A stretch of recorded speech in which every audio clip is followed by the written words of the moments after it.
Good morning, everyone. Warm welcome. Let's have a minute's silence before we start the last session.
So this is the last day of Integral Perspectives of Mental Health.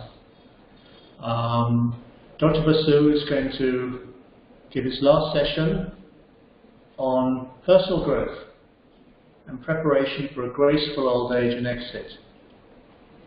I think as it's the last session, we'll perhaps have a bit more time for asking questions at the end. So if you keep yourselves muted and your video off at the moment, and at the end you'll have the perfect opportunity to express yourselves, give feedback, ask questions, and then you can unmute yourselves and put your video on. Okay, so let's proceed with the last session. Over to you, Dr. Basu. So thank you, James, and very good morning to you all. Am I audible properly? Very much so. And like yesterday, we will stop at some time and have a 10 minutes break, like we had yesterday. So we are today concerned with personal growth,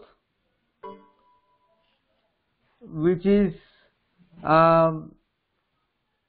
the most important thing that we can take out from our integral yoga and apply it to practical life. You see that we want to have a life of practical spirituality, and to have a life of practical spirituality, we can't all become yogis and go to the forest, or we cannot all join in the ashram and become ashramites, but most of us have to live in the outside world and to do our spiritual pursuit there. And this is the challenge. This is the challenge today, whether of Indian yoga in general and of very integral yoga, which I am speaking of very particular, that whether we can work out the principles of the consciousness perspective in our lives outside all ashrams, gurukuls and all, in the society, in the world at large. And to do that, the only thing that we can that is worthwhile pursuing is that throughout our life we can go on experimenting and working on ourselves, working on our consciousness, heightening, deepening and widening our consciousness. So these three movements that go one after another or together or whatever comes naturally to you first, that the heightening, widening and the deepening of consciousness. And this is a journey of consciousness and joy that throughout life we have to do, because there is no end to it. There is no end to it. You can do it to the last, up to the last moment. You can go on continuing to work on your consciousness. This is the beauty, and this is where this is the matrix where the Indian spirituality will find its culmination. Otherwise, it will become outdated and it will not stand the test of time. So the first thing that in psychology that we do when we try to observe ourselves, in psychology we use the term introspection. But in spirituality also we use the word introspection, but in a different sense. In contemporary psychology as a discipline, when we use the word introspection, we just mean that we are trying to have a look inside us in the functionings of our ego. But in the spiritual perspective, introspection means that you have to get detached from your ego. You have to go inside and get detached from your ego and detached from your, that means you get detached from the conventions, and there is a risk. You can get detached from the conventional morality also. That means you have to go on to get hooked to newer values, no? Because once you are no more hooked to conventional things, which includes conventional morality, then there can be a risky period. Unless you get hooked to some higher values, higher than morality. So this is introspection, insight that we must learn. So all the things that we will be telling today is a sort of introspection. All exercises we'll be doing today, or all forays we'll be doing inside, going inside our consciousness, are actually our kind of introspection that we want to do, where we want to get detached from the outer or the surface personality. Now, you see, from very childhood, this education can start. As the mother said, that even for children, you can help children to differentiate between needs and desires. It's a very big thing. The needs and desires. As one Nilkanta Brahmachari used to say, that I have needs, which doesn't mean that I have desires.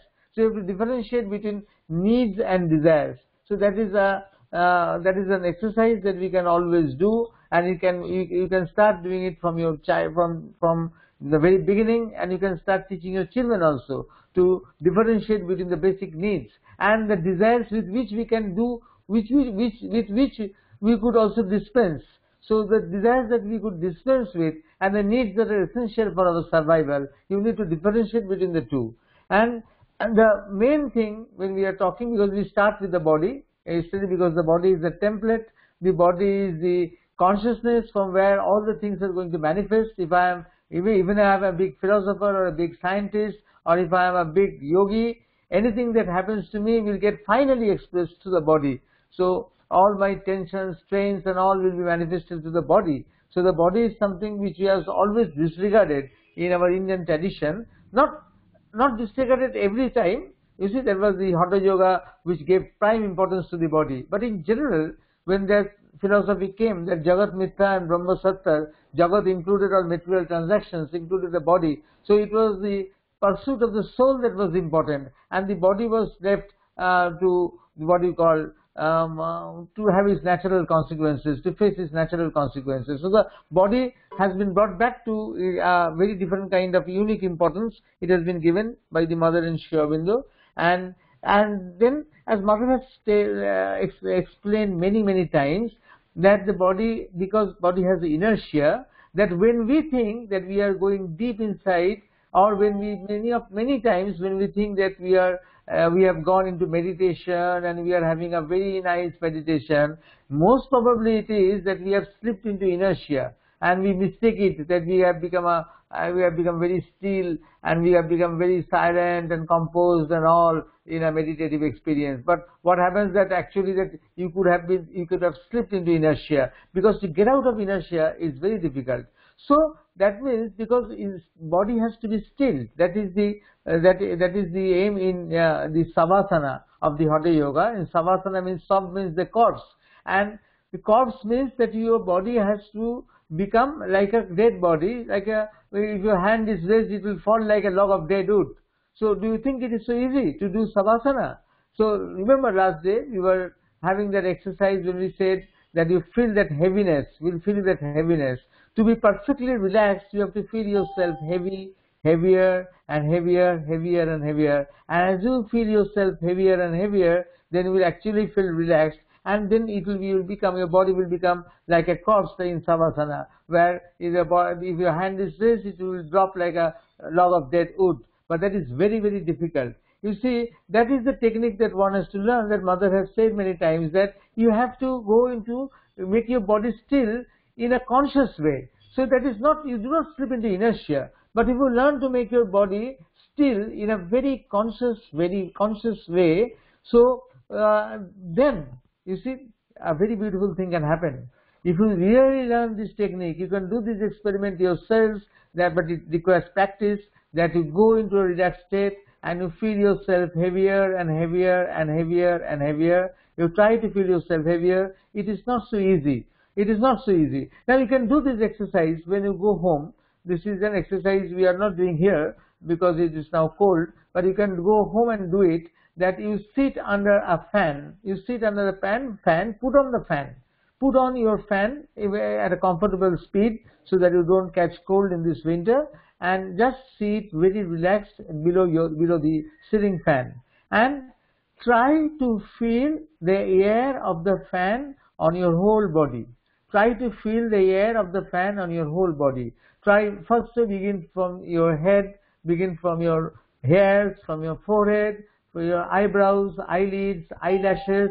So systematically you go on feeling the air of the fan on your nose, on the tip of your nose, on your chin, on your ears, on your neck, on your shoulders, on your upper arms, on your chest in front, on your back, on your tummy, on your thighs, on your knees, on your legs, on your feet. From head to feet, just go on feeling that the air of the fan is tangentially touching you.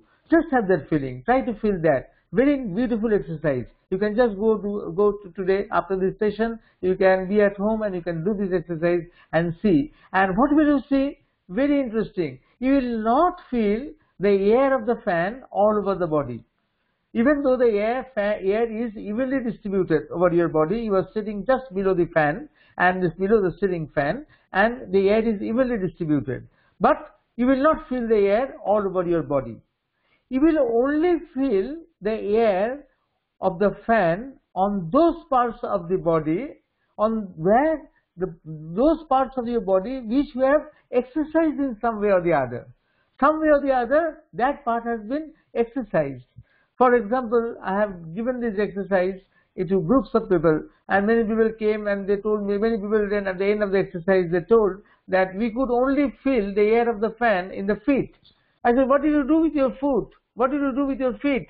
And then they sometimes they took some time to answer, and sometimes they answered that, oh, I used to play football. I was a rigorous player of football, but I have played football 10 years back. But the body remembers. You see, the body only will relax. If body can feel that air of the fan only where it relaxes, and it can relax only where you have done some work on the body. And you see, people who have been working with the computers, people who are doing knitting, they will feel in the hands. Girls who are used to dancing, and people who are used to walking, going to morning work and other works, and doing something with their legs, they will feel also in the legs. I have found typically that teachers, usually teachers, intellectuals, teachers and professors, they first feel in the head, because it is they are more concerned with intellectual exercises and the muscles of the forehead and others. They are always what you call working with their head, and the muscles always are involved in some strain or other while they are concentrating on some physical work. But it is mainly in the head that they will feel. Now, if then after this exercise, if you then try, after feeling the air of the fan, you will try to feel that your body is becoming heavier. Then you will find that only those places where you could feel the air of the fan, mostly at those places you could feel the heaviness. You will not feel the heaviness everywhere uniformly. This shows that you have to work on your body. We do very little work on our body. Only on those parts of the body on which we have consciously worked. We have consciously used them for some work or the other. Only in those places we can only feel the air of the fan. Those places we can only feel the heaviness. That means it is only in those places that we can relax.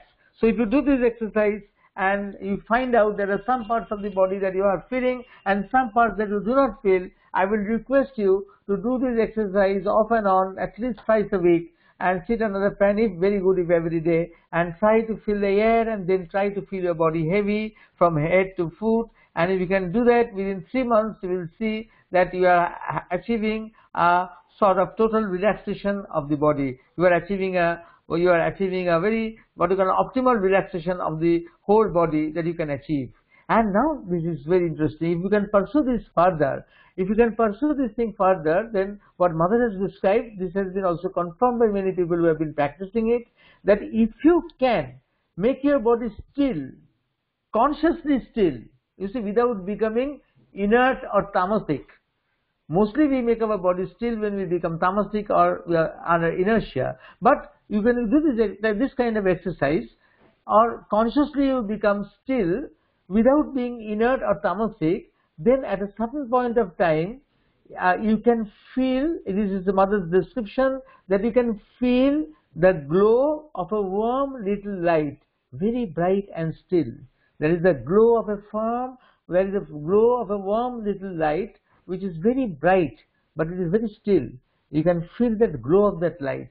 This is very interesting, because that is the consciousness of the body. That is the consciousness of the body. So if you can persist in doing this exercise, very simple exercise, you just go on making your body heavier and heavier in some way or the other. I told you to feel the relaxation, feel the air of the fan, but you can do some other thing also, and you can follow anything, because usually Savasana is the last exercise which people do when they do a set of asanas, asanas. So at the end of your exercise, which you usually do, at the end of freehand exercises or asanas that you do, practice Savasana with this intention that you are consciously trying to still the body and trying to bring the light into your system, and then after some time, after some days, months or weeks, you will feel that warm little light which is glowing there. You feel the glow which is very bright and still, and then you know that you have some inkling of the consciousness of the body. So this is the body consciousness with which we have to start our working. And when I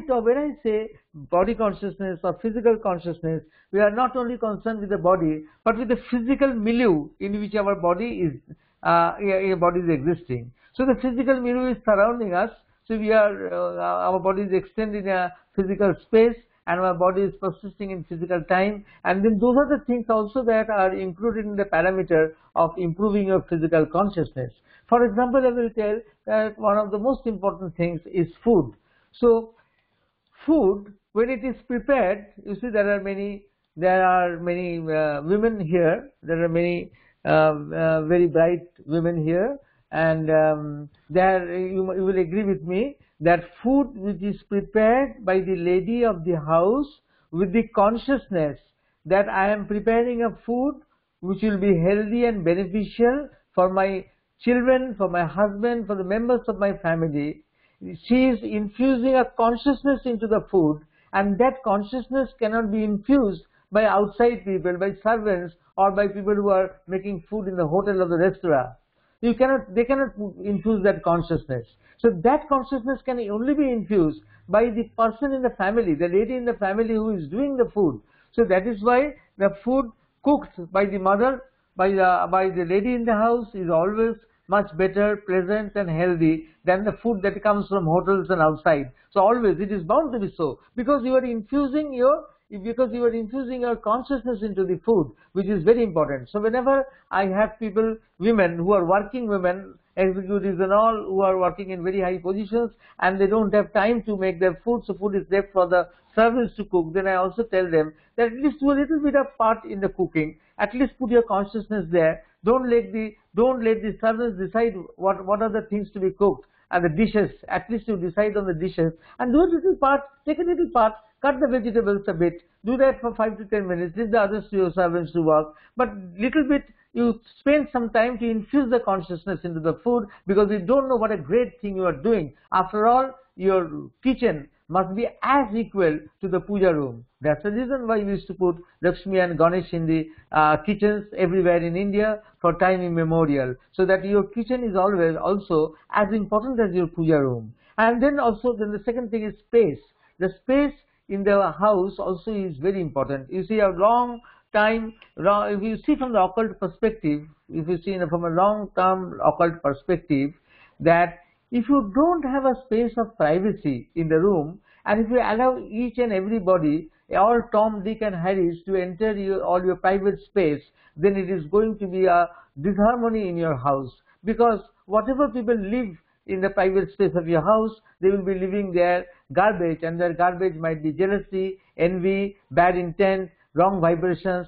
You see, it is not necessary that everybody will live, but many people can live. Unconsciously they will live. You see, they will not live it consciously. They will live those things unconsciously. So that is why you will never understand who is living what. And there should be a zone in the house which is private, which is for you and for your family and for your very, very nearest members, might be for your parents and for very close people. And outside people, always there should be a guest room where outside people should come, and there should be a boundary. How much encroachment should be there or not? These are very small things, but at the end, these small things mount to disharmonies, and that disharmony you do not know. It can be actually be disruptive in life. You will never know. Long afterwards, you will understand that what fault you had done. So all this space, you see, even organizing your space for physical consciousness, you see, perfection is the order of the day. In the physical consciousness, one has to be perfect. That's why the mother used to say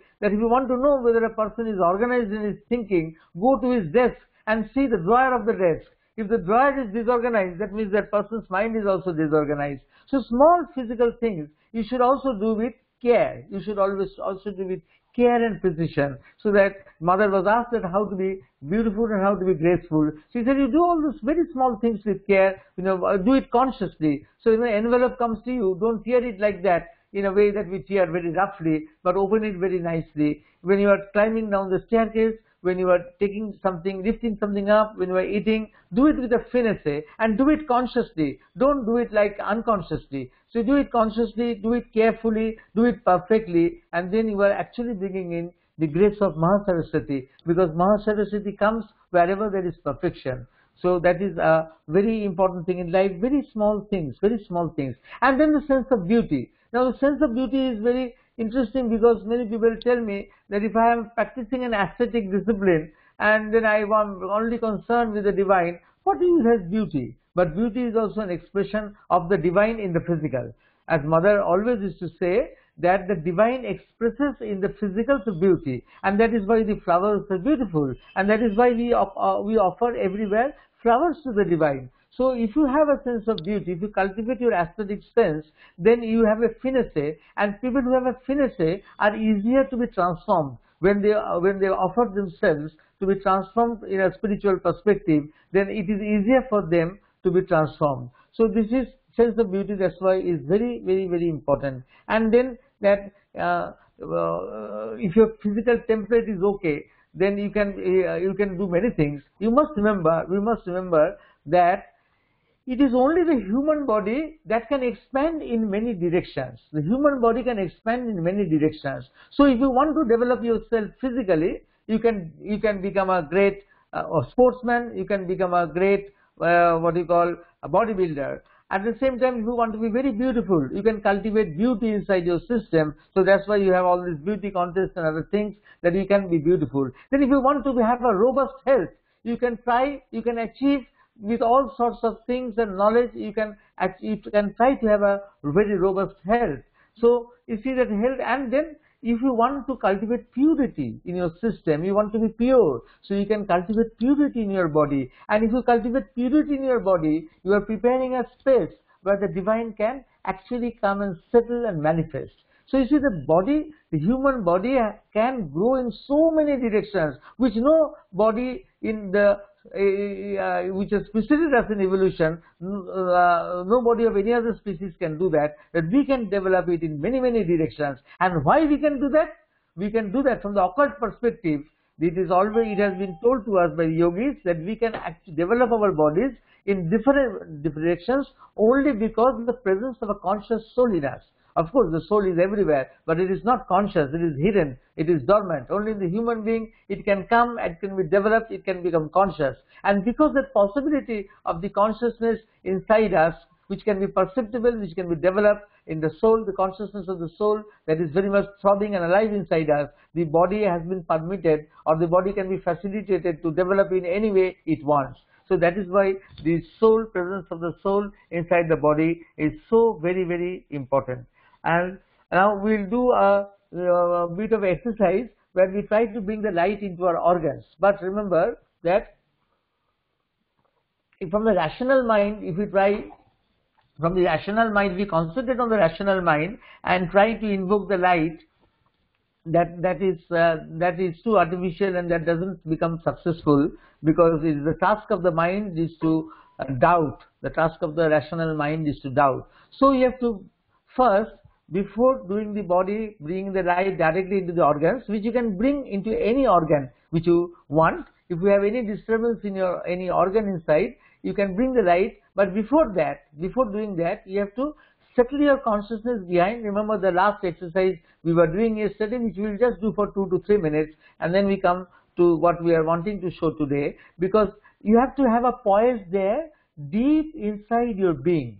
You see, we have to have a poise deep inside our being, go deep inside ourselves and settle there. And once we put the consciousness there, deep inside, from that space, we have to invoke the light to come down into our organs. You have to invoke the light to come down into our organs. So the first thing we'll do today, we'll do these 2 to 3 minutes or 4 minutes, we'll just try to go inside, deep inside, as we had gone yesterday. I will just give you a little bit of guidelines how to go inside. And once we have gone deep inside, you fix your consciousness there, try to be concentrated there, and from that poise, not from your mind, but from that poise there deep inside where you have gone, from there you try to invoke the light from up, and let it come and invade your system and organs. So we'll try to do that with the brain today, but you can do that, you can bring the light to any other organ. Now to bring the light to the organ, again, you have to have a mixture of science and spirituality. That means you should have a thorough perception of that organ. So if you don't have that perception, because today it is very easy, to the internet you can go. So for example, we are wanting to bring the light down into the brain, then I will tell you that after this exercise, when you repeat this exercise, for those who are not conversant with the anatomy and physiology of the body, you go to the internet, see the picture of the brain, how it is present in that skull, see it very, see it very thoroughly, the forebrain, midbrain, hindbrain, or all the convolutions and gyri and the convolutions of the brain.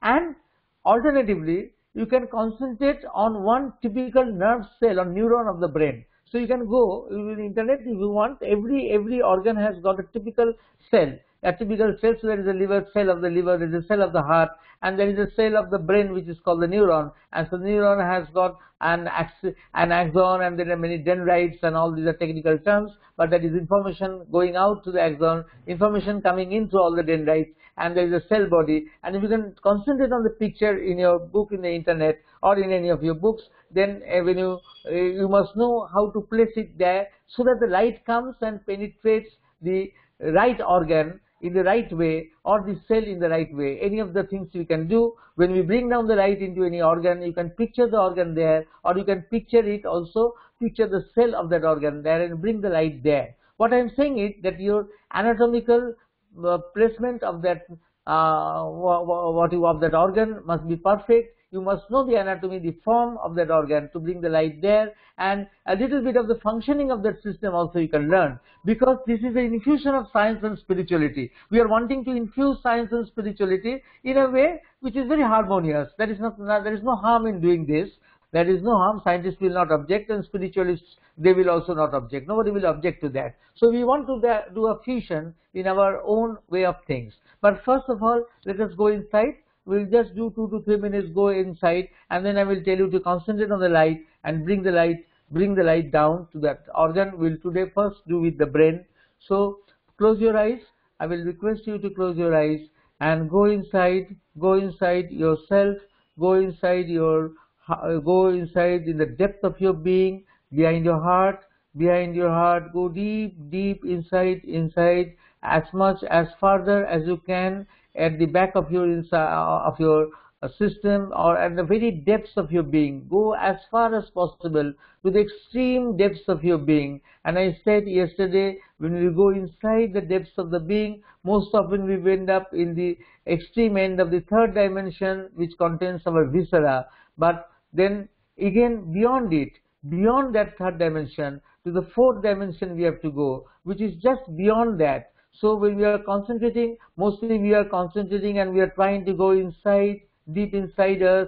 We go behind the heart, and behind the heart we end up at the border of the border where the third dimension ends, which contains the third dimension, which contains our viscera. And then we have to take a leap again beyond it, like in a huge space. You are going from one spaceship to another spaceship, and that is space in between. So there is also a consciousness in between, a space in between, and then you are going shifting to another fourth dimension. So it is not connected with your third dimension. It is not an extension of yourself backwards. It is not an extension of yourself backwards. It is a different dimension, completely different dimension, like a completely different spaceship standing behind the spaceship, which is your body. It is a completely different space, and in that space, you just concentrate, and you concentrate on an essence.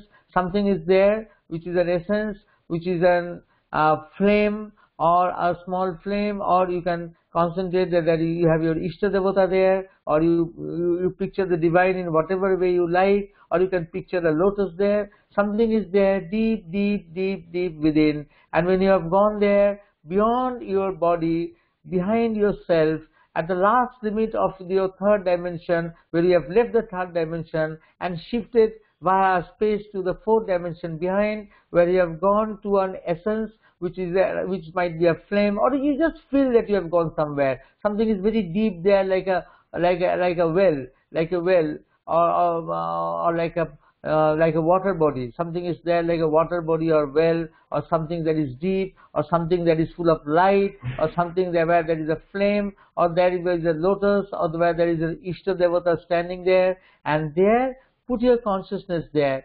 Put your consciousness there and place your consciousness there. If it comes away, you see, it is very difficult to concentrate your consciousness if you are not used to this kind of exercises. Once you have done this exercise for a number of times, for a month or 2 months, then you will be able to fix it in that place. And once you have fixed your consciousness, try to do that in that place, far, far behind in the fourth dimension. From there, try to invoke the light coming from very high above, coming down, down, down into you, into your system, and penetrating your brain, physical brain, that brain. I'm not talking about an abstract brain, but the physical brain which is there inside your skull. Try to feel the light coming down, down, down, and it is penetrating the brain substance, the sulci, the gyri, the cells, all the lobes of the brain, all the parts of the brain, all the lobes, the frontal, temporal, occipital, parietal lobes, the cerebellum, the cerebrum, and the forebrain, midbrain, hindbrain. And in the way you should learn all these techniques, all these terms, by seeing the picture, and those who are not conversant with it, try to feel that the light is coming and permeating and infusing every cell, every corner of the brain. Every cell, every corner is being permeated with the light that is coming from above. And if the image goes away, go back again to the depths, and from that depth you invoke the light. Not from your front, not from your body in front, not from your head in front, but from deep, deep behind, so that the light, while you invoke the light, let it come as much as it comes. You might say that if you could have invoked it from in front, you could have a better vision, but doesn't matter, where that vision will not be durable. So you go behind yourself, and from there you invoke the light. And even if the light is less, or if you can't concentrate too much, it doesn't matter. Try to feel that it comes. You practice it. After some days you will be able to feel it. You will be able to do it in a better way. And let that light come and infuse and infuse and infuse at every cell of your brain, every part of your brain. It is being infused with the light, and that light that comes from above can be a plain light. You can visualize a white light or a golden light coming down, and if you cannot visualize a light, feel that something is coming down from above. A light and peace is coming down and penetrating and going and into every nook and corner of your brain. And alternatively, if any of you are conversant with the neuron, instead of the brain, you can place the image of the neuron at the place where your brain is. Place one single neuron there, or a number of neurons with synaptic connections, and try to bring the light down there on the cell body, on the axons and the dendrites and the synapses. You can try to do that also. So alternatively, instead of the whole brain, you can bring the light down, or together with that exercise of the brain, you can also superimpose upon it the picture of the neuron. You can also have a superimposition of the figure of the neuron there, independent or superimposed upon the brain, where it has its axons and dendrites and cell bodies and synapses with the junctions with other nerves, and you can bring the light down there and let the light infuse and penetrate there. And when you have done this exercise, then you feel that any other organ inside your body, you have a problem. If you have a problem with your stomach, If you have a problem with your pancreas, you are diabetic. If you have a problem with your liver, you have some hepatic problems. You can bring down the light then there also in other organs which you feel which is necessary. Any organ which you feel that is necessary, even people who have problems in the skin, then I have always used this to bring the light down so to permeate the skin. The skin is a very massive organ, so then you need more concentration actually to bring it down to the skin and have a very thorough knowledge of the layers of the skin and all which you can see in the internet. You have to have this little bit of knowledge, technical knowledge, to bring the light down, otherwise it won't be that effective. So you can bring it down with that knowledge of the cells and the functionings of the body that you have learned from the books or from the net, and bring it down into any of your system, bring it down to any organ or the typical cell of that organ. So the liver has a typical cell, the heart has a typical cell, so you can bring it down to the full organ or to the full cell, anything that you like, and you do concentrate as much as you can. And when you can't keep the concentration or you can't be poised in the depth behind, then you can stop, unless you can continue until you are poised in the depths behind. Always when the image goes away, first don't go to the image again, don't try to go to the image immediately. Try first go to the poise deep behind yourself in the fourth dimension, and then again come back to the image in front. So whenever, because the images play with us and the images will always go away, and every time the image goes away, don't start again with directly with the light coming, but go behind, go back to that poise, and that from that poise again bring the image again. So that's the trick that you have to learn, that you have to, each time that the image goes away, each time you have to go back to that poise, and then from that poise invoke the light. Otherwise, if you don't do that, and every time the image goes away, and if you try to do it from the front, then you will not have the habit of going back and to be poised in your fourth dimension, and then it will not be that effective. Because unless, you see, we are dealing with a subtle thing. This light that we are wanting to invoke is a subtle light, which is that in the subtle physical. And in the subtle physical, you can only approach from the depth of the fourth dimension. You cannot do that from the mind in front, which will be a very constructed thing. It will not be something which will be very effective. Only if you go behind and poise yourself with a psychic being, and then from there, if you practice concentrating on the light, then one day actually the connections will happen immediately. Of course, this is a visualization exercise. This doesn't mean that when I am telling you that immediately you have gone behind and you have caught hold of the subtle physical, not like that. But if you practice in this way, so after some time, then really you will have that feeling, or really will have that experience of something that is descending in the subtle physical, your brain. So you have to wait for that time. It will not happen immediately. But once you start doing this exercise, you are conversant with it, and you have that light comes down from the subtle physical, and then then you will see as slowly by slowly, even in your normal, you don't have any problems with the brain, but your functioning of the brain will improve. Even for elderly people, if it is this exercise, if it is done, even not that what you call that type of concentration that is needed, even with a little bit of that concentration, if you do this exercise, you will find that your memory will increase, and small things you will remember which you would have forgotten. You see, at the beginning of the day, there are many things which you wanted to do which you forget, but it will just come to your mind. These things will be reminded you, small things, not that you wanted to pay the electricity bill, but you would have forgotten that day. Very small, very mundane small things, but mundane things are the most important. That is the proof that this thing is working. So small things which you would have missed that day, you have the previous day you had thought that this is the work we have to do, and we would have just missed it. But when you come in the morning and you sit down, and suddenly it will come in a flash, this is the work to be done. We have forgotten it, but you have to do it today. So all these very small things will come to you, and if you do this exercise, and then be sure you will be surprised to see how your memory power increases and improves. So next we are talking about the physical consciousness. We go to the vital.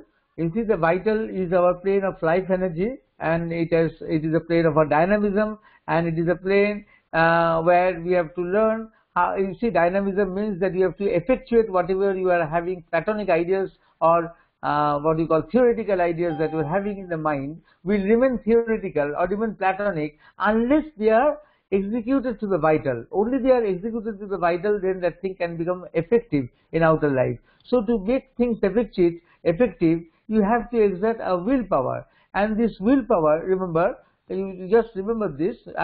We don't have time to do all exercises that we wanted to do, but I will just give you the tip that one of the very beautiful ways of increasing willpower is to concentrate between the middle of the eyebrows. But there is a difference.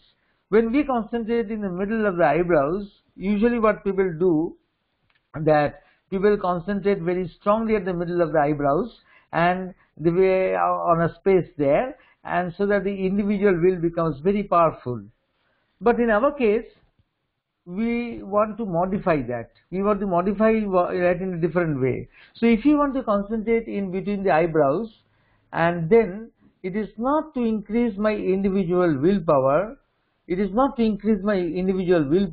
but we have to have that attitude of offering our individual will to the universal will, that is surpassing us. So it is there, when we concentrate there, we just keep this in mind, we are concentrating there, so that the universal will or the transcendent will or the divine will or the omnipotent will is seizing our individual will and is making it act according to its dictates. So we are more concerned that we should act our parts in life in accordance with the divine will, which is much higher, much greater, more knowledgeable than my individual will, because my individual will, as we spoke yesterday, is diverse from knowledge. So my will has to be possessed by some higher will, which by itself is luminous, which is full of knowledge. And when we concentrate between the eyebrows, then we have this attitude that we are offering this space to the universal or the transcendent will, who will take up our individual will, so that our individual will follow the dictates of a higher will, of the universal or the transcendent will or the divine will, in whatever sense you look at it. So you remember, if you do this exercise, you are comfortable, because some people are comfortable with concentrating behind the heart. Some people are comfortable in concentrating between the eyebrows. Some people are comfortable in concentrating above the mind, above the head. So if you are lucky to have that power to concentrate between the eyebrows, I will request you not to concentrate as much on the individual will by per se, that only you are concentrating to increase your willpower. No, we don't want to do that. We want to move according to the omnipotent will of the divine, and you can offer yourself to the great, what you call, to your masters, to the great yogis. You can offer yourself to Mother and Sri Aurobindo, and it is their will that should come and possess you and act through you, so you can concentrate there. And otherwise, there is another, I will just show you the power of the mind by giving a small exercise, and then we'll break for 10 minutes. After this exercise, we'll break for 10 minutes. A small 5-minute exercise we'll do. It's a very beautiful 5 to 6 minutes or 7 minutes might be, and then we'll just we'll break for 10 minutes for our glass of water. So I request you to close your eyes, and a very interesting exercise, a different kind of exercise, which you can also give to your children with modifications. If you have children and adolescents at home, you can also give this exercise to them with a bit of modifications. In a way, you can creatively modify this exercise. So you see, all exercises that I'm giving are modifications of concepts and ideas that are strewn over the synthesis of yoga of Sri Aurobindo. It is given seed ideas from where I just take and try to more creatively make exercises like this, introspective exercises. So this is one. You just close your eyes, and in front of you, visualize a white page. Visualize a white page in front of you. Visualize a white page in front of you. Visualize a blank white page in front of you. And on that page, your name is being written. Your name is being written. Your name is being written. A pen is writing your name on a blank white page which you are seeing in front of you. Now, for some people, some of you, it will be difficult to visualize a white page. Then you can have a blackboard. Then you can, alternatively, you can have a blackboard with a white chalk writing your name, or as I said, that you can, if it is possible, see a blank white page in front of you where your name is being written. And your name, once it has been written there, you have to see your whole name at one go. Your whole name you have to see at one glance. Now, if your name is very big, it might be difficult. You might be seeing only one part of your name or one half of your name. Stick to that as much as you can see. If you can see your whole name, it is well and good. If you can't visualize your whole name, nothing matters. Visualize as much as you can see of your name. So it was a white page, a blank page, a blank page, a white blank page, and a pen is writing your name. And once the name is written, you are trying to visualize the whole name at one go. If it is, your name is very big, it might be difficult, and you will be seeing part of your name. Let you see the part of your name. Be comfortable with the part of your name, first half or the second half of your name, but try to fix your gaze there. But the letters have a tendency to run away, to play with us. So if you fix your gaze on your name, because your name has many letters, and the letters have a tendency to run away, to play with us, to play hide and seek with us, so you have to again bring them together. So if they run away, if they fly away, you again bring them together and try to fix that part of the name as much as you can see. Try to fix on that. Try to fix on that and try to see the name as much as you can see. So there was a white page, and on that white page your name was being written, and after your name has been written, you are trying to see your name at one go. If you can't see, at least half of the name or part of the name you are seeing.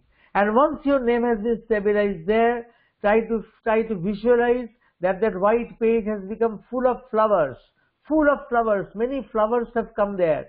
Flowers of all kinds of hues and colors have come and have filled up that page. So that page has been filled up with colors of all hues, of all types of flowers have come there. Flowers might be known to you, flowers might be unknown to you. And it is full of flowers and flowers. So in that white page is a background where your name was being written, and your name is now surrounded by flowers that have come there. And these flowers might be of one color, might be of many color, might be of one type, might be of many types, and these flowers might be of many hues, of many fragrances, of many things, many types, and the flowers are there. And when you have seen, it is full of flowers, and the flowers might be known or unknown, or the flowers might be forest flowers, the white flowers might be garden flowers, cultivated flowers, or white flowers, whatever it is, the flowers have come. And once when the flowers, that image has become consolidated, pluck one flower from there, pluck one flower from there. And after you have plucked one flower from there,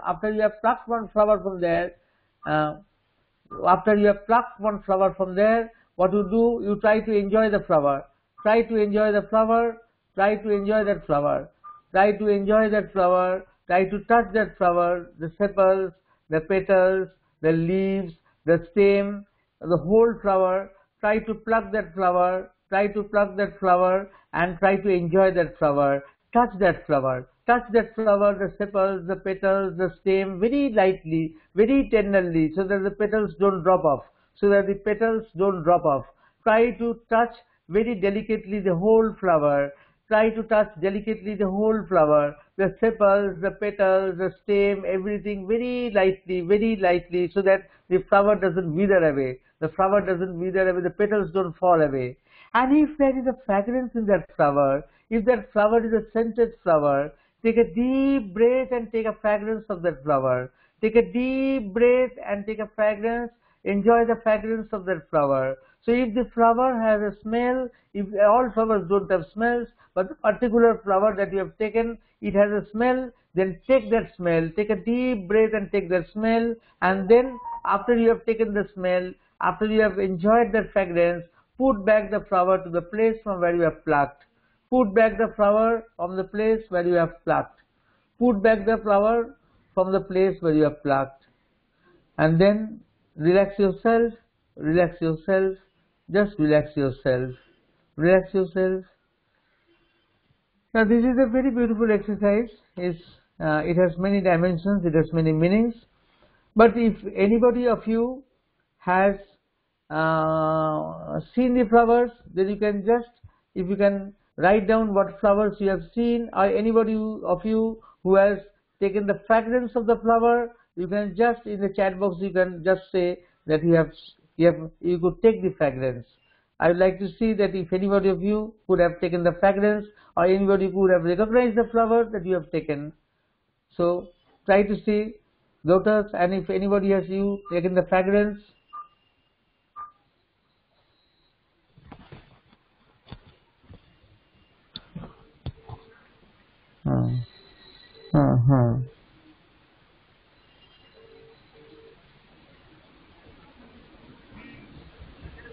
As soon as 5 minutes, ringing after 5 minutes. So you see, if there is a book, well, you see the flowers that have come to you are have a significance. So if you get that book, Flowers and Their Messages by the mother, then you can look into the meaning of the flowers that have come. Then you will know that what significance it is going to tell you. So this exercise has got many dimensions. So it has got also an occult dimension, where if you know the meaning of the flower has been given, the mother has given names to more than 800 flowers according to their psychological significance. So mother has given names to more than 800 flowers, and if you know the significance of that flower, you will know that what meaning is being told to you. Anybody who could have taken the fragrance, you can tell yes. Anybody has enjoyed, or you could get the fragrance of the flower, you could see yes. So you see that how you can get the fragrance even in this online meeting that you could do. That is you see, this is the power of imagination. But it is not only the power of imagination, something else is there. So first is that it is an exercise where you are strengthening your willpower, because unless you strengthen your willpower, you will not be able to hold on to that image of your name. You see, holding the image of your name is because you are strengthening your willpower. And then the fact that you are enjoying the flower, has an occult significance, because that flower will come to you with a message, and that message you can check from the Flowers and Messages which is there in the the mother's book is there, where the flowers and messages are there. Somebody might help you if you are not conversant with it. Anybody here can help you with that, who is more conversant with that meaning of the flowers, and then you know that what is the message that is being given to you. But it is the message that is being given to you, and that message you have to develop in your life, or that is something which you are reflecting in your life, or that is some quality. That flower is representing a quality which you have to develop in your life. So you have to know the meaning. So so you cross-check that from the Mother's Flowers and Messages book, and you will get the meaning. And the other thing is that when you are getting the fragrance, that is also very interesting, because in between the world of gross matter and in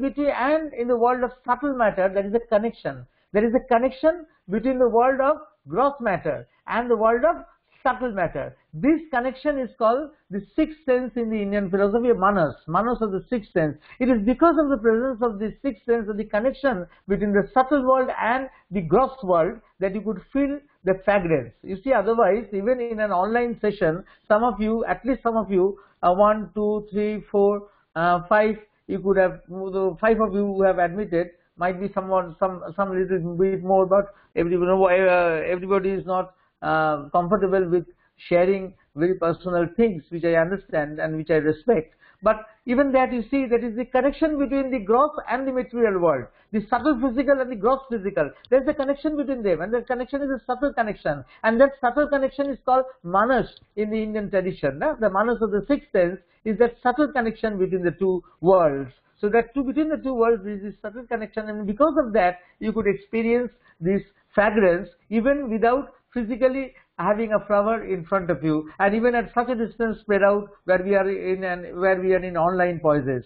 So you see, this is the power not only of imagination, not only you are increasing your willpower, but also you are opening up occult dimensions by this very simple exercise. Very, very simple exercise, but you open up occult dimensions. So this is a very interesting thing. and some at on and off you can practice these things. So or not only your willpower increase, your consciousness will increase, but your spirituality in your life will come in a different way. You see, spirituality doesn't mean that always you have to go to a temple and ring bells. Not like that. It can come in unofficial moments in life. Huh? Unofficial and unexpected moments in life, something happens, and that is true spirituality. Mother always used to say, true spiritual experience comes in at unexpected moments. Not that you officially want and sit down and become a yogi and think that something is coming. Most of that is false construction. So unexpected moment, something comes to very simple people, and that is true experience. So this is an experience. This is called experiential psychology. Now we have a term, experiential psychology, where you progress by experiencing things.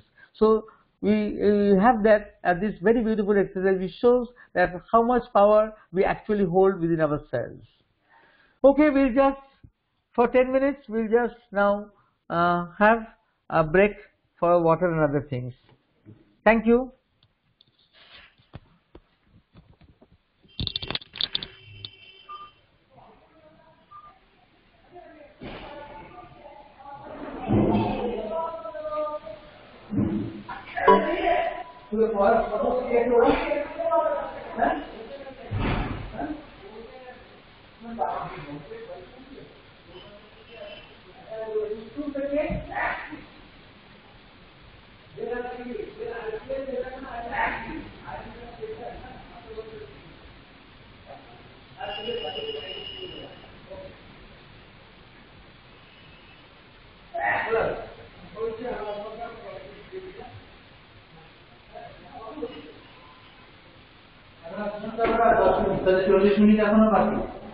হ্যাঁ, 8 ঘন্টার মধ্যে সেই সাজিয়ে শনিবার দিচ্ছে, খুঁজে খোঁজেন আছে দেখছি।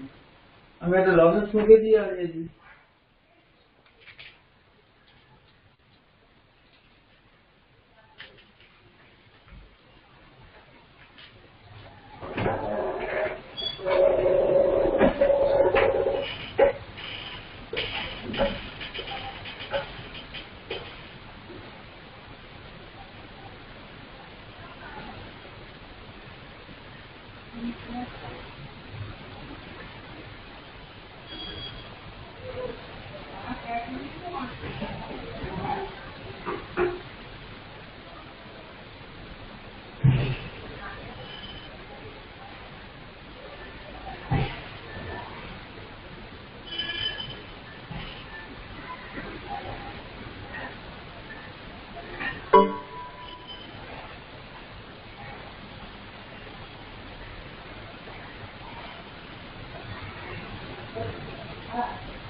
নতুন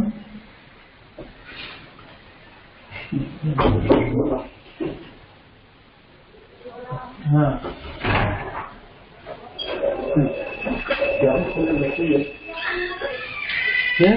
कैसे पूजा कौन जगह पे इंटर ओ इंटर्नशिप अच्छा इंटर्नशिप हाँ पूजा कौन जगह से जिज्ञासा करो तो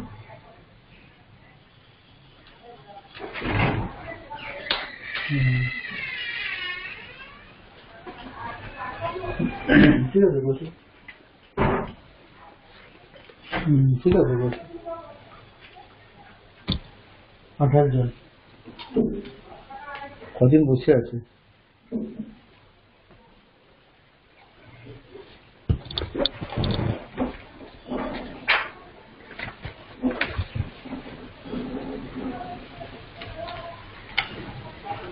হ্যাঁ বসে আছে কদিন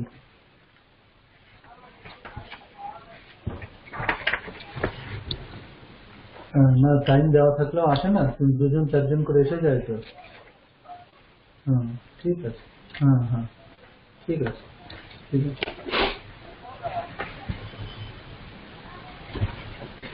क्यों आशें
Dr. Basu, may I ask a question?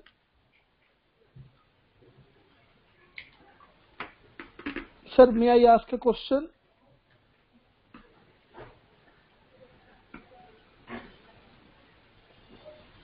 Am I audible, sir?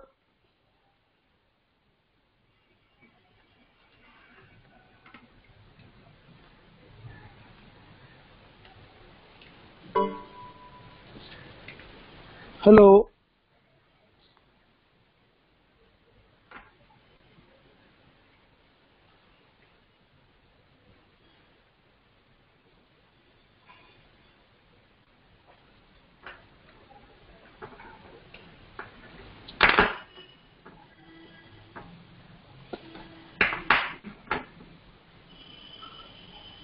Sir, may I ask a question?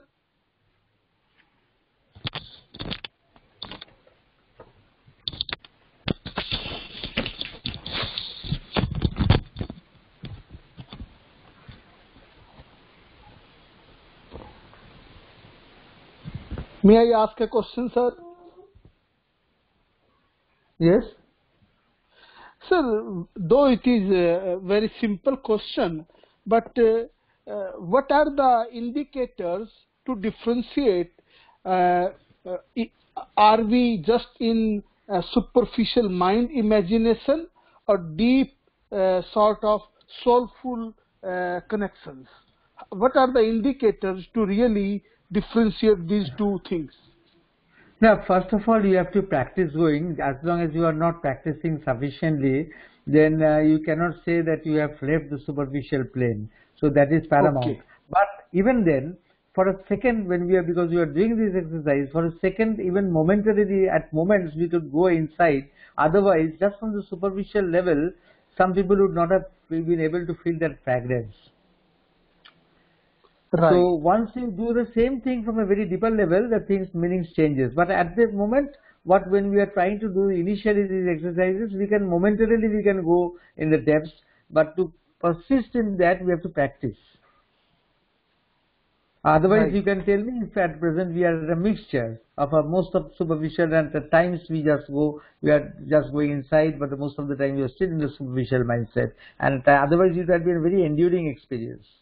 See, it's just a fragmentary experience. You will not get it every time because just little bit at times you can go deep inside. But then because practice, and practice. So, sir, what is your experience? For how long we should do it daily, and in how many months or time frame? You don't have to always concentrate on all the other things. The main thing is that you concentrate on the inside. There are 2 focal points where you do the concentration. Either you go deep inside or you go above your head. So there are 2 planes now where you have to fix your consciousness, and then the other things will automatically follow whatever is needed. So you don't have to do all the things all the time. But what we have to practice on a regular basis is with what you are more conversant, either going deep inwards or going above your cognitive status. You see, some people are conversant with one or more comfortable with one. Some people are more comfortable with the other. Then if you find out that, you have to discover for yourself with which you are more comfortable, and then hook onto that. Because then if you fix there, then the other things will automatically follow, which is as much needed for your growth. Everybody doesn't need to do everything. So we need to do only those things that are needed for my personal growth, for our personal growth, which is different for different people.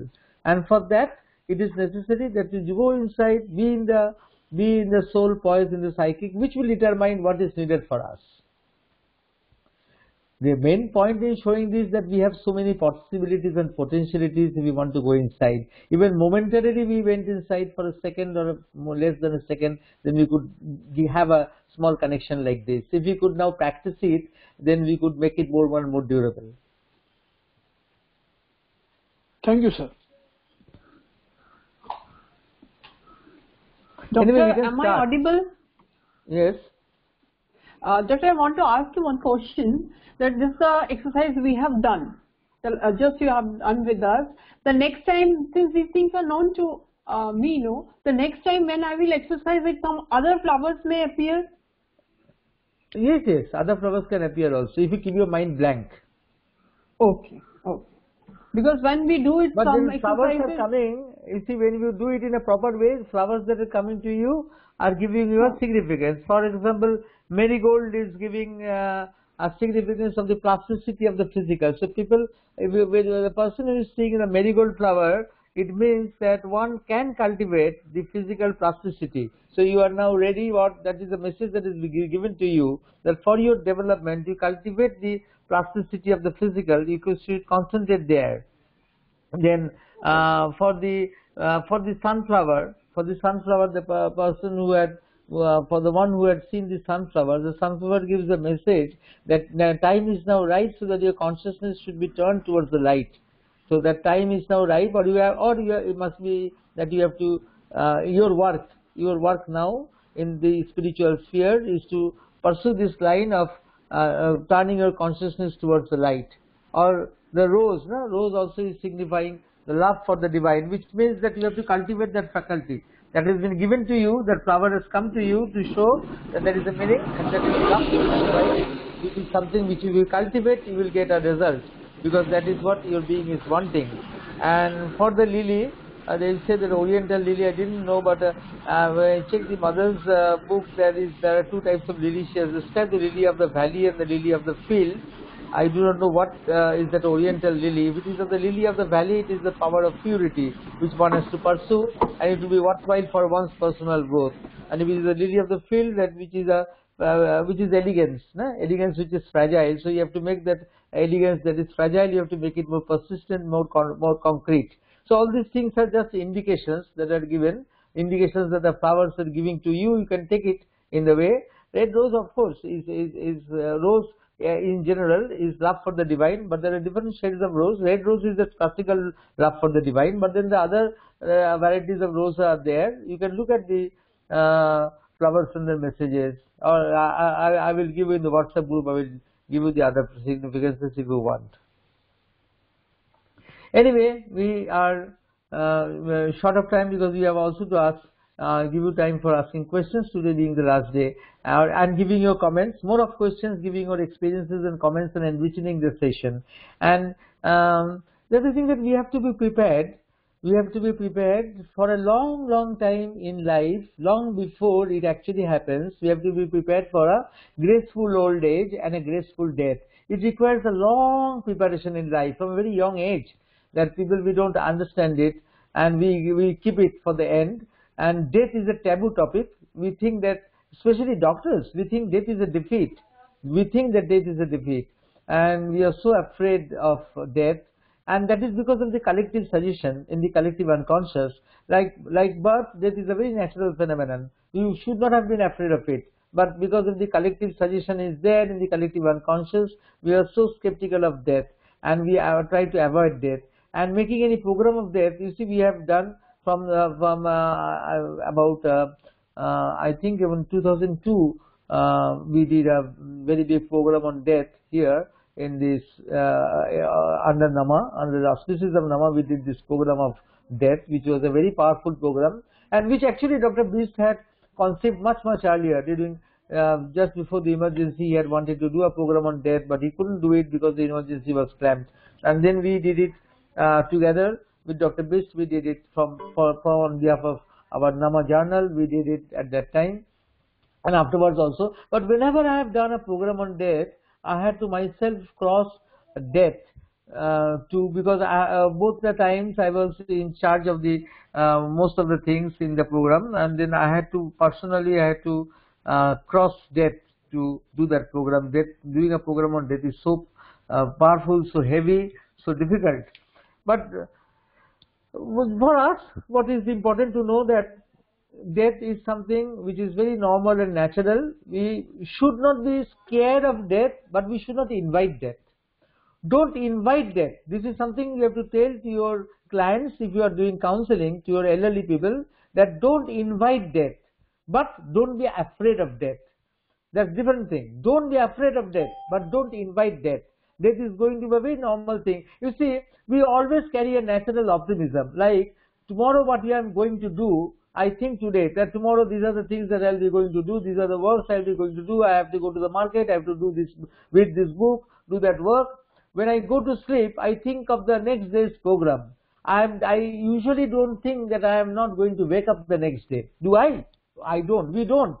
We have all a basic natural optimism that when we go to sleep, when we plan about the next day. But actually, death also is something, if we see it in one perspective, it is a very natural phenomenon. It is a deep sleep, and from that sleep, when you wake up, you don't wake up to the next day as we see it, but you wake up in some other realm of consciousness. You wake up in some other phase of consciousness, other poise of consciousness. You just wake up. And if you whole life, if you keep that optimism, that fresh optimism, that I'm looking for the future, what I'm going to do for the future, then when death comes, it will come in a very, very, very natural way. It will just come as a sleep from where you just wake up in some other world, in some other realm, and which, unless you have special techniques, special abilities, from this world you will not be able to know what is actually going on in that world.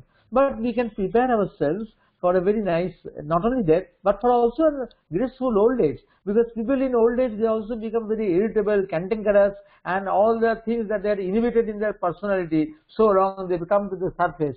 So very few people grow old gracefully. So we also should know how to grow old gracefully, and we have to want it. We have to want it, and we have to prepare for it throughout our life. And one of the ways of preparing it is that we have to learn how to be creative. And there are zones of creativity. Creativity doesn't mean just like that I will draw a picture and I am creative. There are many zones of creativity.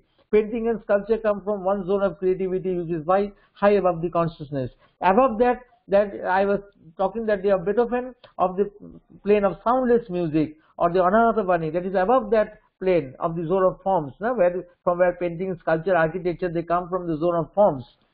Above that, there is a zone of soundless music. And still above that, this is Mother's description, but Mother has described very beautifully how the zones of creativity are. And then above them is the zone of thoughts and abstractions, from where you have very brilliant and innovative ideas that come to you, which can enrich the world and the surroundings. And still above that, there is a zone of forces.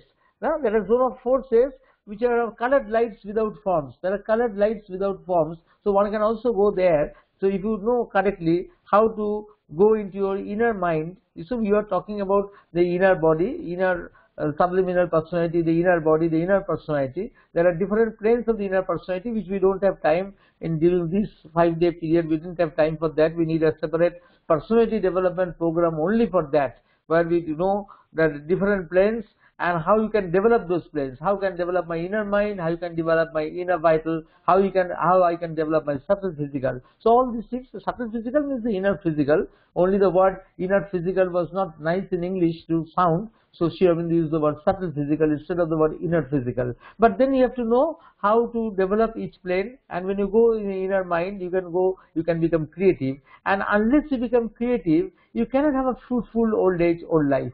And then you should know how to appreciate creativity.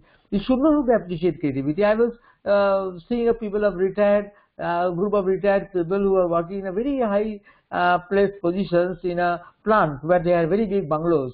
And when they had retired, they were telling me that they were so frustrated because they were working and working and working and there was nothing to do. And then I asked them that because you had so nice bungalows, and you had gardens, and you had gardeners also who were paid by the company, and there were flowers in the gardens. So as any time in the last 30 years you were there as company executives, did you come out in the morning at 3 o'clock, 3:30, 4 o'clock to see when the birds bloom into flowers?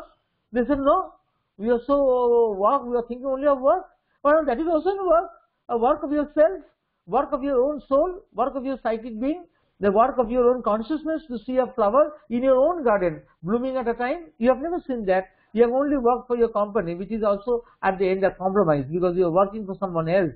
Except, you see, only people who work as counselors and doctors, even if they work for somebody else, they are working for something. They are working for a higher consciousness or a deeper consciousness. But otherwise, most of the work is a compromise. It is done for somebody else. Only because we doctors and counselors are a bit privileged in this sense, because even if we work under an institution or a company or something, or a corporate group, still we are with our patients and we can have an independence and love for our work, which is unparalleled. That is a different thing. But you have never seen, I told these people to see the flowers blooming in the 3 o'clock in the morning, and that was also a work that was done. That is why the garden was given to you. Why was the garden given to you? Why this concept came? Because if you are beyond with your own consciousness, you can have more creativity and you can contribute more to your work. So that was the same way that the big executives in big firms, they play golf because they need time to relax so that they can have time for creative thinking. So creativity is very important. But unfortunately, people in the work of life, until they have retired, they never know what is their creative potential, because they are working, or spending and thinking about their family. People have no time for themselves. So you have to have time for yourself, time for your psychic being, time to go inside, and then from the inside you will be guided what is the creativity which will give you sustenance, which will give you sustenance at a time when other things will not give you sustenance. So first you have to go deep inside, then you can hear the inner voice which will show you the correct way that how you can be creative.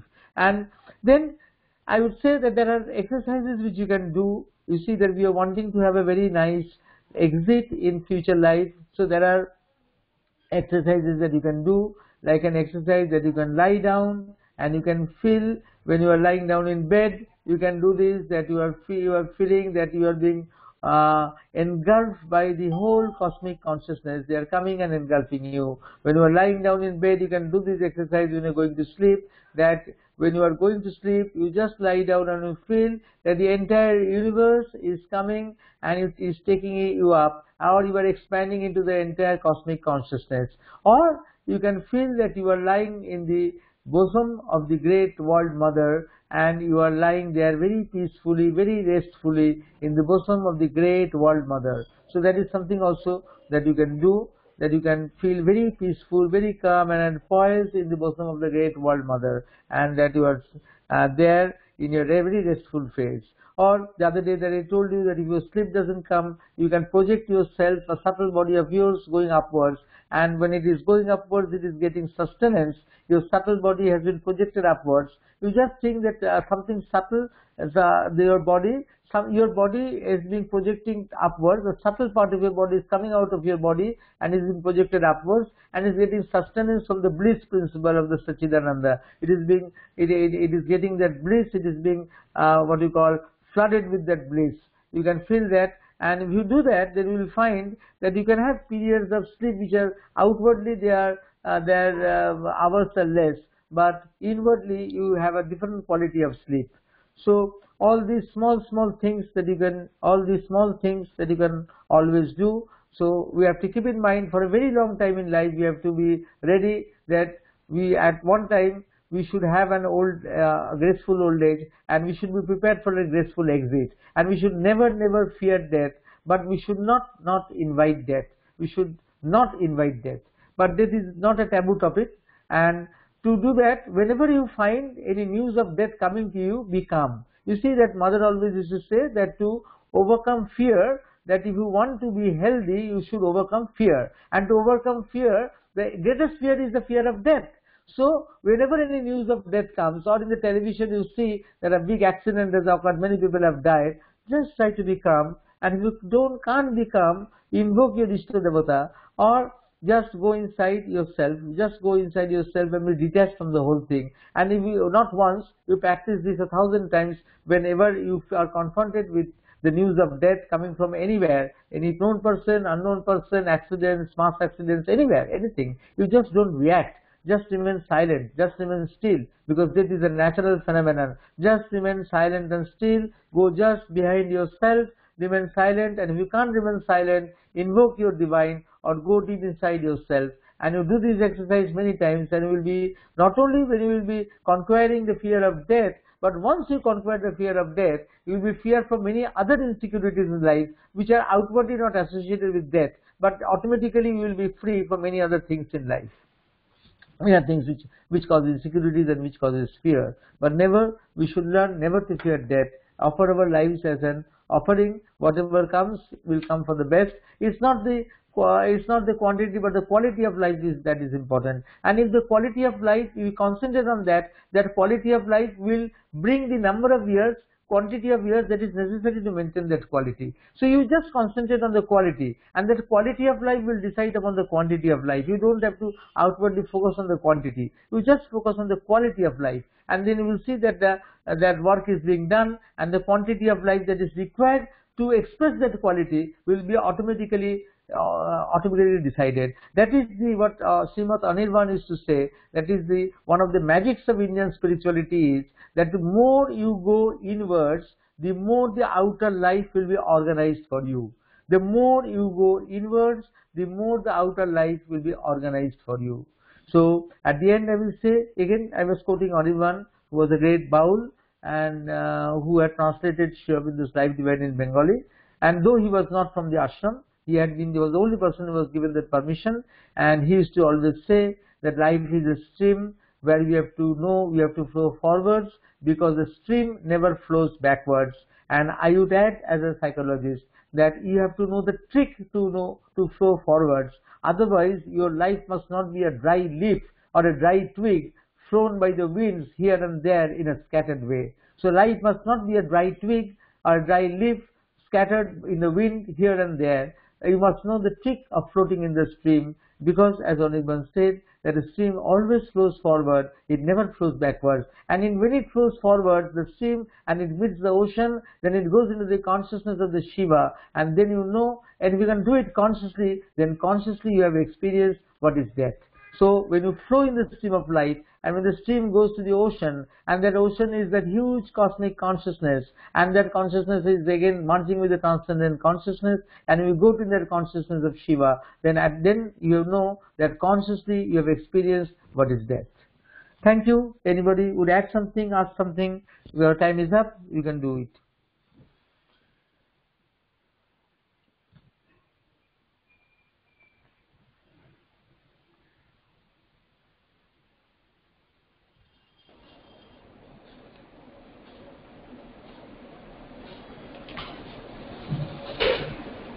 Thank you very much, Dr. Basu, for the wonderful session. Does anyone have any questions or feedback? Feedback. Excellent experience, sir. Thank you. Thanks a lot. I feel we should have more workshops, because the ideas are so big and we have just touched them. So if possible, plan topic-wise or theme-wise more workshops. And to James, I would request, if possible, we can have afternoon or evening workshops. Morning are always full, so I have to either save some time or rely on the recordings. We are actually scheduling some at 5 o'clock in the afternoon. We have a transform anger workshop, which actually is at 5 o'clock in the afternoon in January. You've probably got the details, Rajesh. And yes, we'll certainly bear your considerations in mind. What we'll say is that feedback forms for this workshop will be sent out to everyone.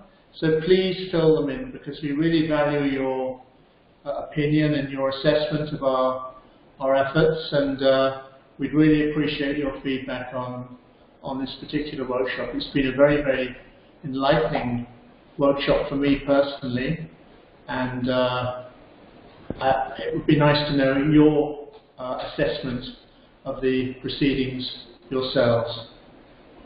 But there's still some more time for questions, so if anyone has any questions or feedback they want to give, please fire away. Yeah, hi, am I audible? This is Aditi. Can you hear me? Yes, come on. Yeah, Good morning, sir. I have a question that you were talking about death and accepting death gracefully, and also we talked about some sort of optimism to live. So my question is that how do you see the relation between fear of death and the desire to live? And somewhere I feel that both have a hidden aspiration or an act of self-preservation behind them. So how do they fit in the scheme of life? I would like to know your thoughts on this. That is very, very interesting, because that when Yudhishthira was asked that what is the greatest paradox in the earth, then he had answered that the greatest paradox is that when we die, when man thinks that he has to live, he will ever live. He will never die. So he acts in that way. That means that in our consciousness, even though outwardly death is there, deep inside our consciousness, there is a consciousness of immortality. There is a consciousness of immortality deep, deep, deep inside us. That is why this paradox, this contradiction has come. And this is why we have to bring it out. And we see, and since Sri Aurobindo develops this consciousness of immortality in very, very different ways. Like the first thing he tries to develop is the consciousness, the immortality of the species, not of the individual. Because the individual is going to die and the individual is limited, but the species has to be immortal. No? But for the species to be immortal, the individual has to evolve. Evolve always to go on continuously evolving into greater and greater beings. So immortality has different endowments. But the very fact that this is there, that consciousness of immortality is there, led Yudhishthira to answer that very beautiful answer that he gave in Mahabharata. You know that of the 100 questions that were asked, that was the first question, that what is the greatest paradox in life, and the greatest paradox is said that we will die, but we believe, we act in such a way that we never die, we will live. So that is why the immortality is always there, and that is why Sri Aurobindo has said that of the 4 things that will always come back again and again, though you want to banish them, this of God, light, freedom and immortality. And then he has tried to bring that immortality of the species. No? That is how he wanted to do it, and this is how also this Vishnu's tried this, because always is Shiva, Brahma who is creating, Shiva who is destroying, and Vishnu who is preserving. But Vishnu's work has always been limited. But then Mother told that this time Vishnu's work has to be prolonged. And to prolong Vishnu's work means that you have to bring the physical immortality. Now how the physical immortality has to be brought? The immortality of the soul is known. It is very difficult. That's Mother's full logbook in the agenda is there, where she talks, but it requires a separate session to explain by what Mother speaks about the physical immortality. But for us, in the subtle physical, if you can develop the subtle physical, then that is one step forward towards in a different kind of immortality. But that's the immortality of in the subtle physical, the cells that we develop or we can keep in the subtle physical, they will be used in the next birth for some other work. So in that way also the physical immortality continues. There are different denominators. I think we will have one separate program on immortality once. Then we can describe all these things in detail. So these are personal. We have to go on this kind of program. We have to go on experiencing ourselves and understanding. Yeah. Very nice question. Thank you. Anyone else?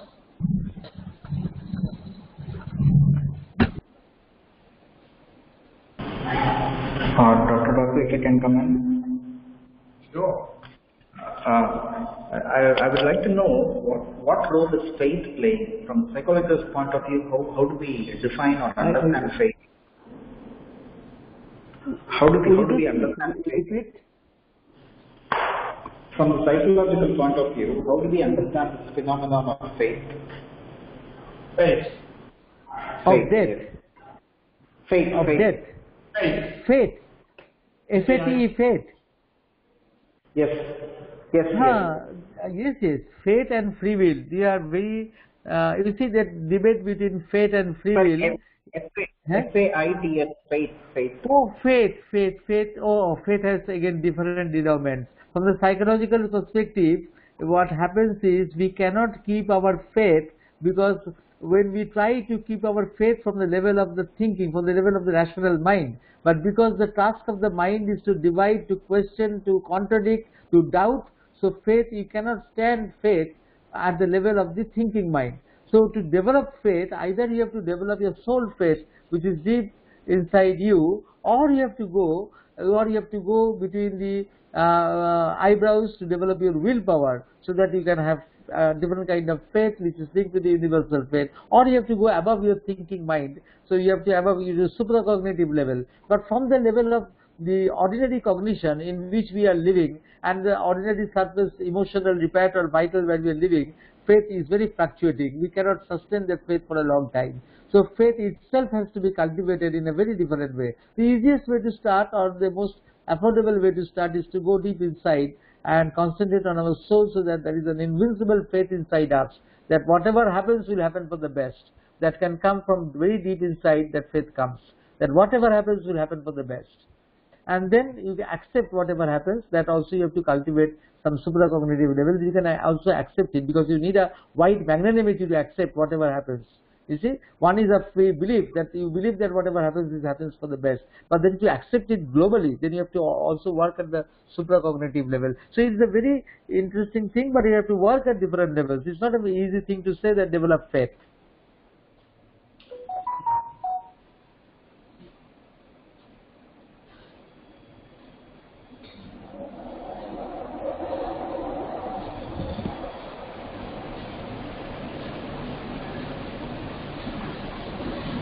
So shall we close? Yeah. So a really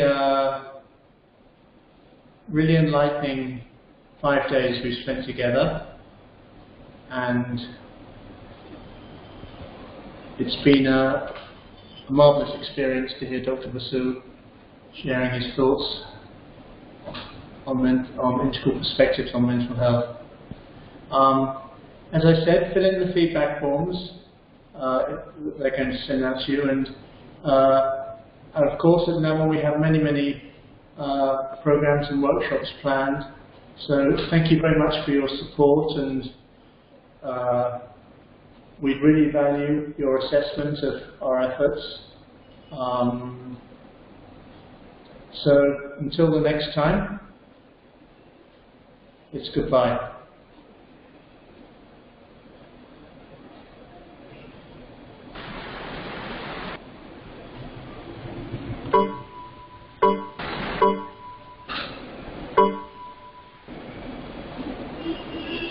Thank you, sir, very much for this comment, for this meeting, and giving us such valuable information. Thank you, sir.